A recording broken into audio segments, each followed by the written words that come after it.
James Walton, a 68-year-old Marine Corps veteran, sat on his porch in a quiet suburban neighborhood, his wheelchair angled to catch the morning sun. A chipped mug with a faded Marine emblem rested in his hand, the coffee long cold but held as a ritual of focus. Beneath a frayed gray blanket on his lap lay a loaded shotgun, not a threat but a testament to his belief in readiness over luck. On this morning, that readiness would be tested. Three imposters, posing as HOA officers with fake badges and uniforms, rolled up in a dark gray SUV, no plates, tinted windows screaming suspicion. They targeted James, a Silver Star recipient from Fallujah, assuming his age and disability made him an easy mark. Their fabricated Code 17A violation demanded the removal of his wheelchair lift, a lifeline for his mobility. But James, forged in the crucible of war, wasn't one to bend. When Brent, the ringleader, barked orders and grabbed James' chair, yanking him to the ground, the porch became a battlefield.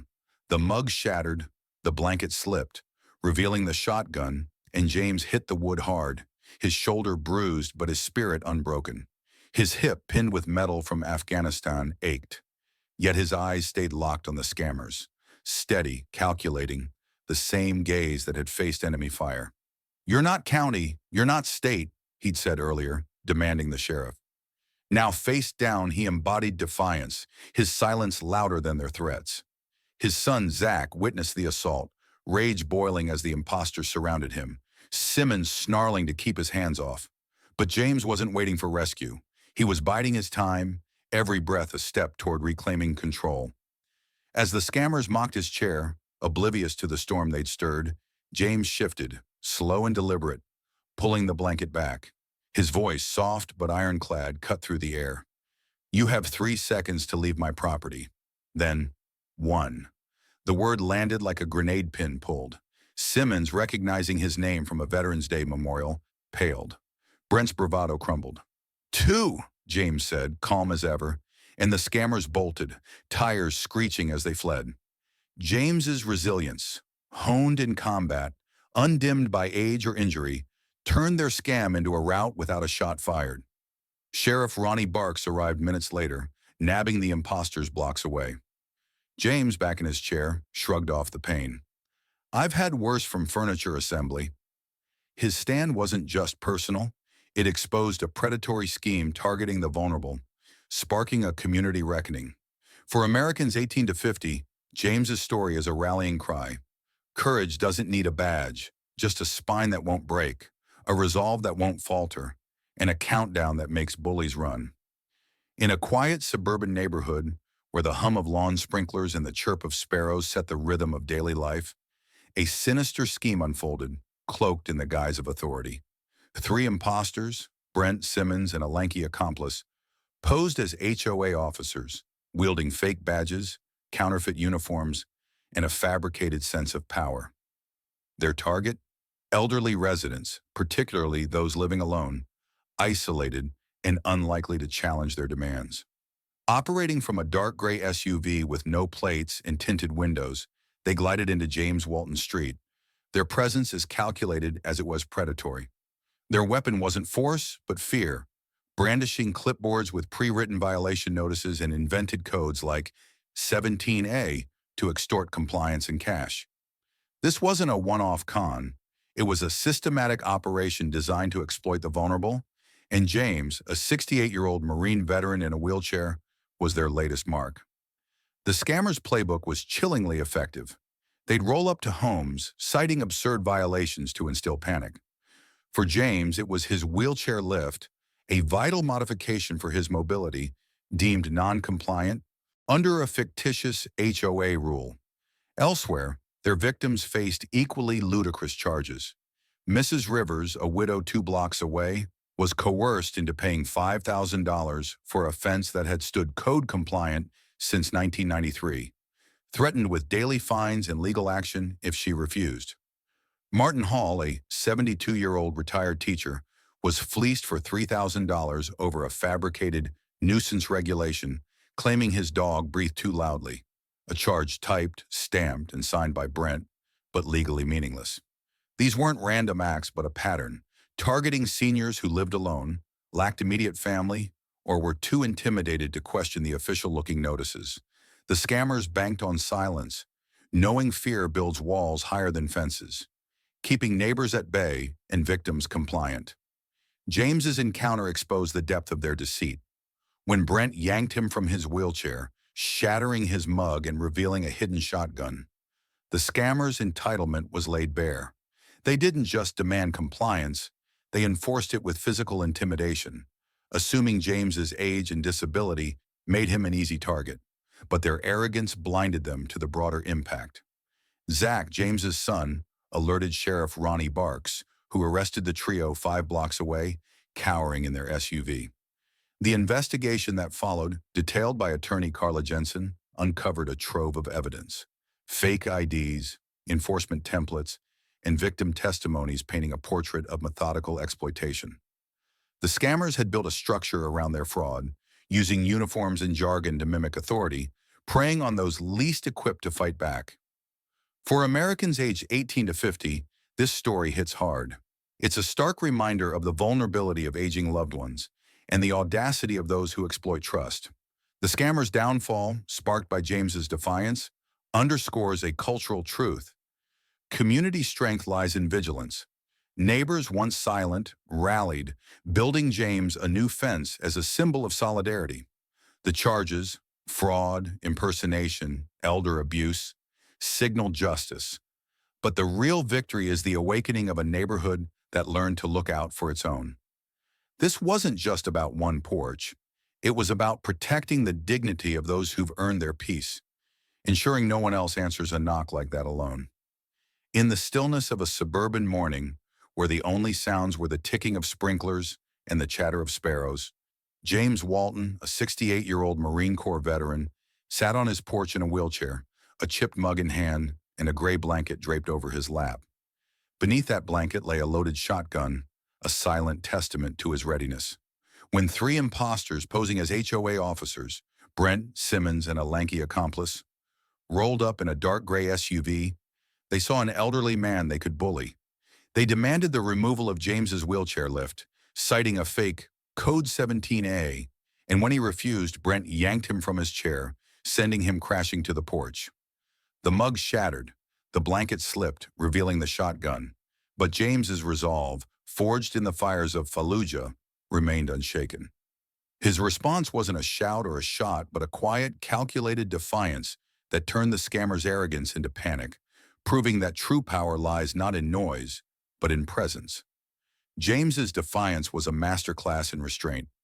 As he lay on the ground, shoulder bruised and hip aching from a metal pin earned in Afghanistan, his eyes locked onto the scammers with the same intensity that had earned him a silver star. He didn't curse or beg. He waited, calculating. His son Zach witnessed the assault, but before he could act, James took control.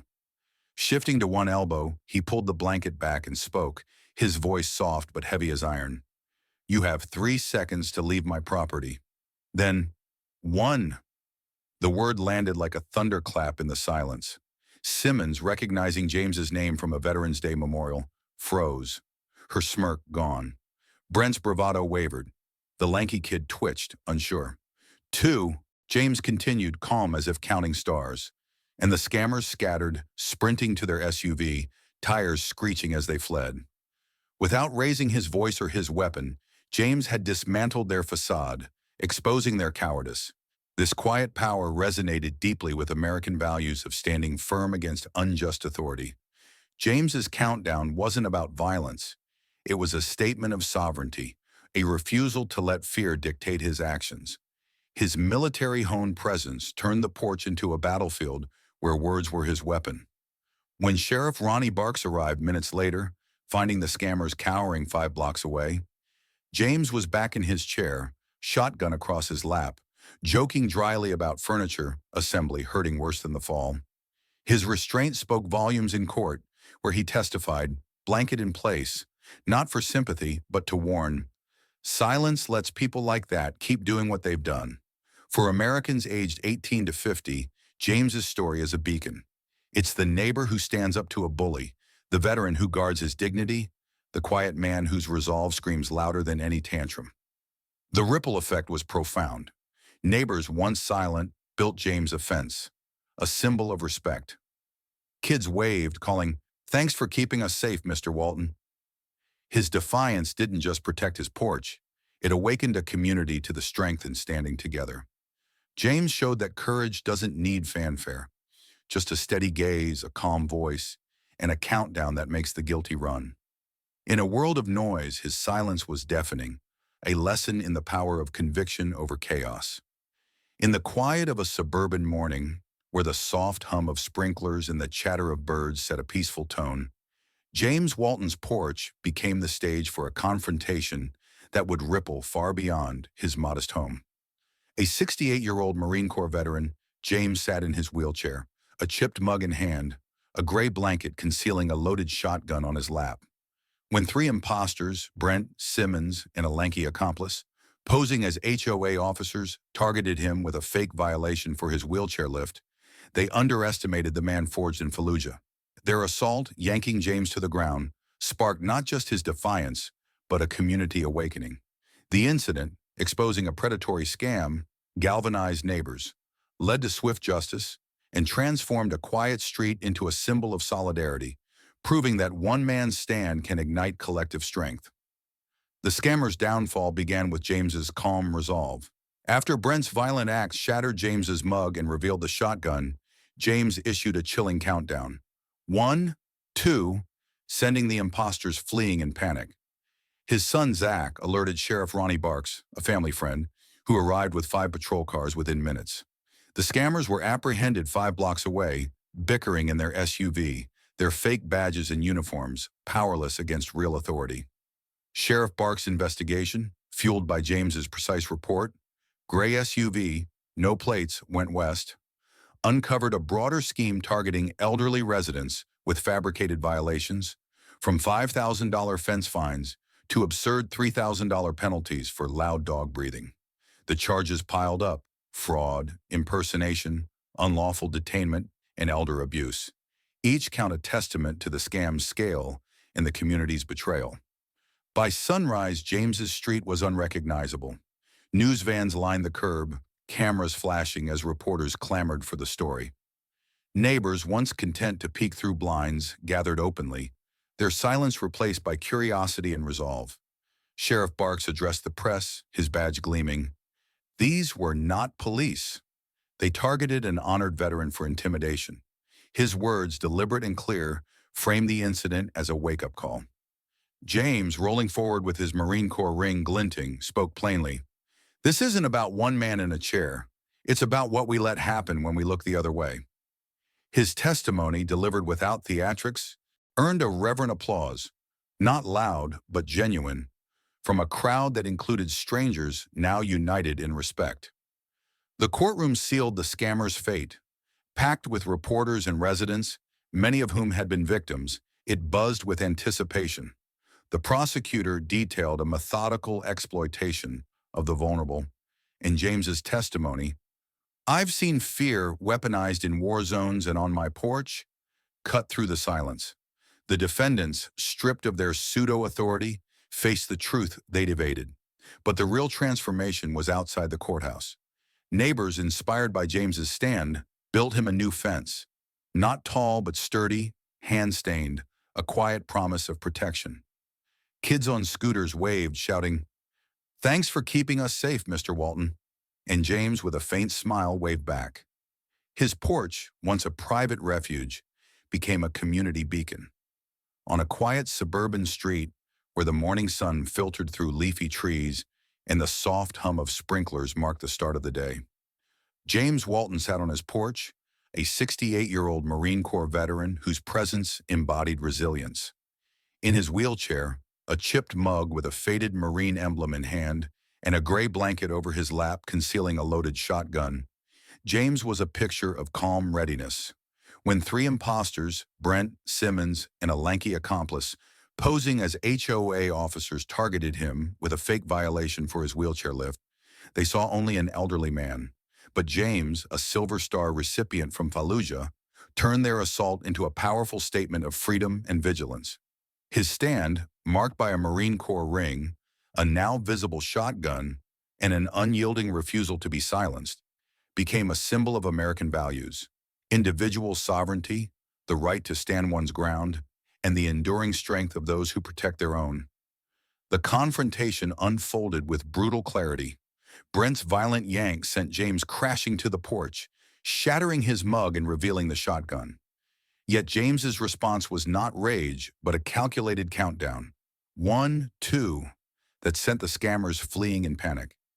His son Zach called Sheriff Ronnie Barks, who arrested the imposters blocks away, exposing their scam-targeting elderly residents.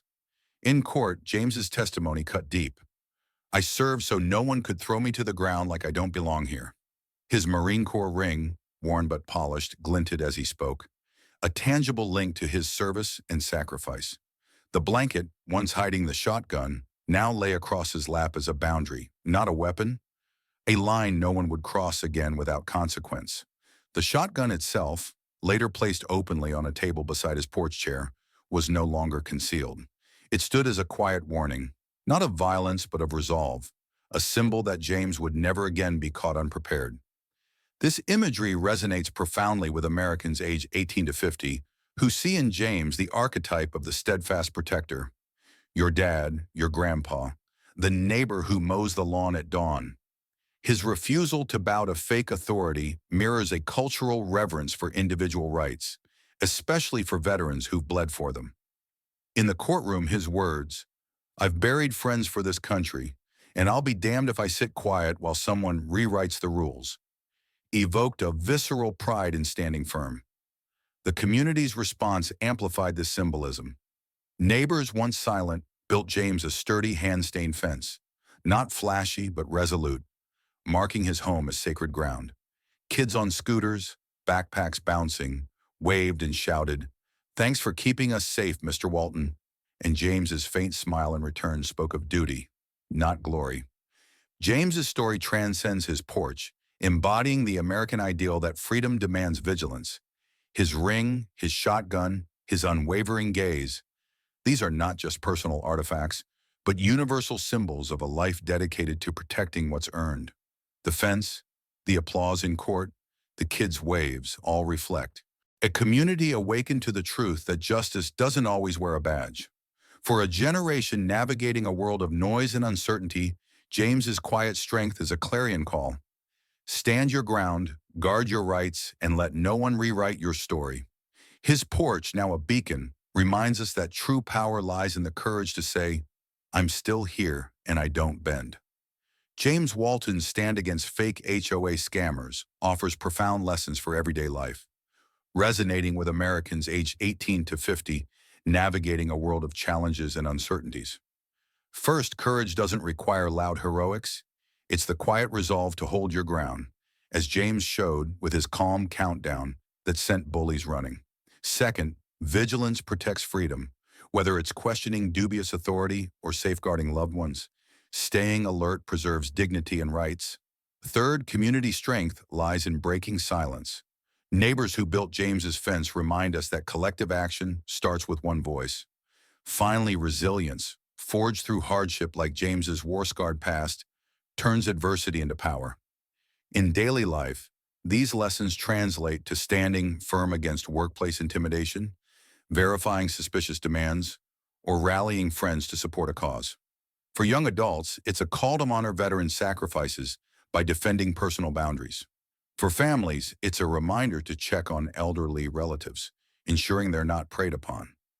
James's porch, with his Marine ring and visible shotgun, teaches us that true strength is in knowing your worth, staying prepared, and never letting fear rewrite your story. Lessons that endure in any fight for justice.